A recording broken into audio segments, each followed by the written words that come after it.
Despite a massive COVID-19 outbreak, North Korea is reportedly preparing to conduct an ICBM test in time for President Biden's visit to the region.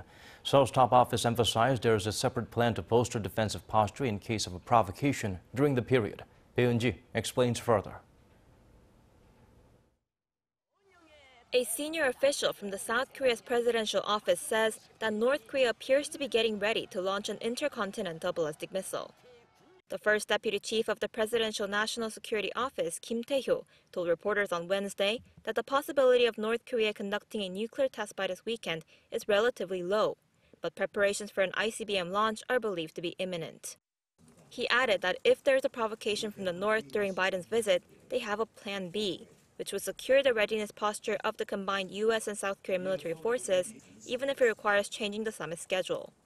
This comes hours after CNN, citing an unnamed U.S. official, reported that North Korea appears to be preparing for a possible ICBM test within the next 2 to 3 days. The North also appears to be continuing efforts to prepare for a nuclear test at its Punggye nuclear facility. A U.S.-based think tank, CSIS, said continued activity outside and around the new portal for one of the tunnels was observed in satellite images on Tuesday. It said the satellite images showed both the original portal that was destroyed in 2018 and the new portal under construction near tunnel number 3. The think tank also said a probable compressor and pump house building is located around 45 meters from the new portal, and that several cables, most likely for power, run straight from the building into the tunnel. An expert says the cables leading to the tunnel does mean that the North is preparing for a nuclear test, but it also means that the test will not be carried out right away. The cables are installed to light up the tunnel or to operate ventilation systems. When the cables are removed and a shield is installed, that's when it's ready for a nuclear test. But for now, because the cables are still there, we can tell that the preparations are still underway.